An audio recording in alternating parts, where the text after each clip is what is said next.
Apa nih? Astagfirullah. Astagfirullahaladzim. Dah tunggu tidak kejadian gedor. Astagfirullahaladzim, kamu ini berdosa banget.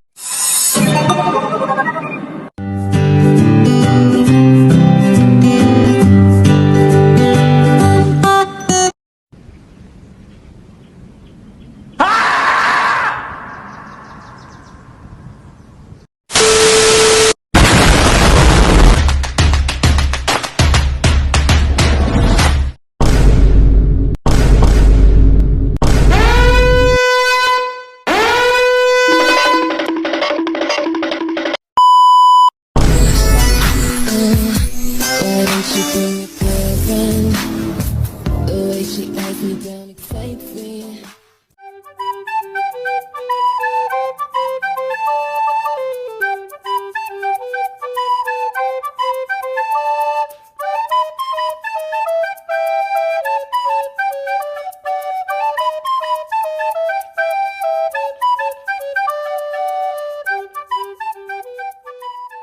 Apa nih? Astagfirullah. Astagfirullahaladzim. Dah tunggu tidak kejadian gedor. Astagfirullahaladzim, kamu ini berdosa banget.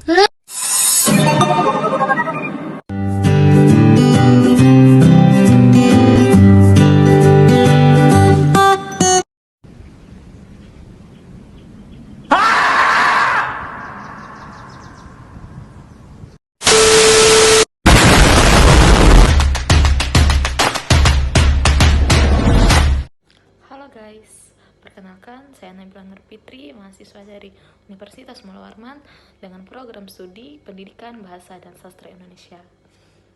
Pada video kali ini saya akan menjelaskan mengenai materi pengertian teori semiotik, terus sejarah dari teori semiotik, semiotik sastra, dan semiotik sebagai teori sastra. Nah, yang pertama, pengertian dari teori semiotik yaitu dibahas secara etimologis. Kata semiotik yang berasal dari bahasa Yunani yakni semion yang berarti tanda. Sementara itu semiotik juga dapat merupakan penurunan kata bahasa. Nah, nama lain dari semiotika adalah semiologi. Kemudian apabila dikaji secara terminologis, semiotika dapat mendefinisikan sebagai ilmu yang mempelajari tanda.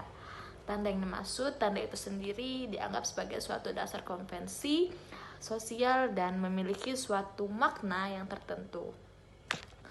Lalu adapun menurut ahli yaitu Bathurst mengemukakan bahwa semiotika ini adalah ilmu yang digunakan untuk mengartikan suatu tanda yang dimana bahasa juga merupakan susunan atas tanda-tanda yang dimiliki.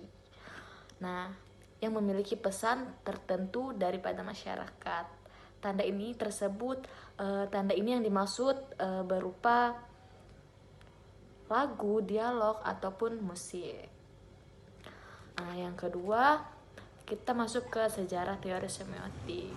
Pada sejarah teori semiotik, asal-usul semiotika berasal dari bahasa Yunani semiotikos, yang berarti tanda.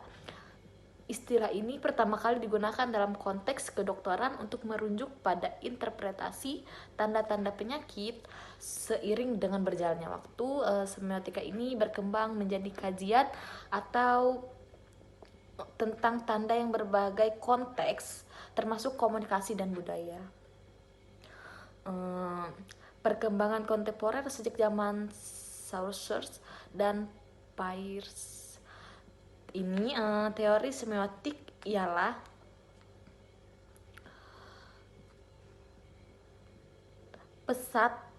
berkembang pesat dan dengan pengaruh strukturalisme dan pasca strukturalisme.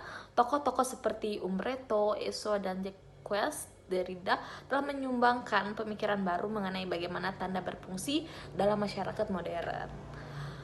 Yang ketiga yaitu semiotik sastra.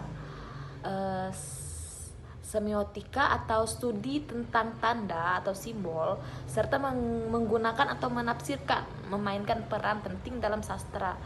Ilmu ini menyediakan kerangka kerja untuk menganalisis teks dengan meneliti bagaimana makna dibangun melalui tanda tersebut. Penerapan teori semiotika pada sastra memungkinkan untuk kita memahami pemahaman yang lebih mendalam tentang bagaimana narasi, bentuk, dan bagaimana pembaca menafsirkannya. Lalu yang keempat, ada semiotik sebagai teori sastra. Sebagai ilmu yang mempelajari tanda dan maknanya memiliki peranan penting dalam mengkaji sastra dalam konteks sastra. Semiotik membantu pembaca, membantu kita untuk memahami karya sastra lebih mendalam dengan kita menganalisis elemen yang ada di dalam pada karya tersebut. Semiotik ini juga berfungsi sebagai alat analisis yang kuat dalam studi sastra, memungkinkan pembaca untuk mengeksplorasi kedalaman makna serta hubungan antara teks dan konteks sosial budaya di mana teks itu tersebut diciptakan. Nah, yang terakhir bisa kita simpulkan, teori semiotik ini adalah ilmu yang mempelajari tentang tanda dan sistem tanda dalam berkomunikasi manusia.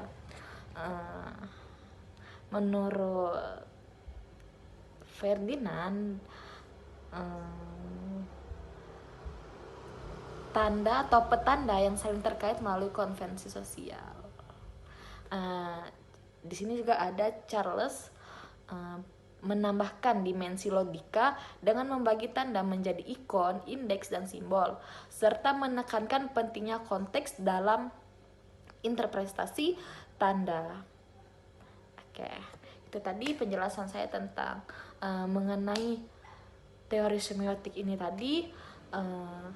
Semoga teman-teman bisa memahami dan sedikit paham tentang pengertian teori semiotik sebagai sastra, semiotik sastra, dan sejarah-sejarah tentang semiotik. Sebenarnya lebih banyak lagi penjelasan tentang materi ini, tapi mungkin saya mengambil hanya sedikit dan apa yang saya sampaikan tadi. Cukup sekian, terima kasih, bye-bye.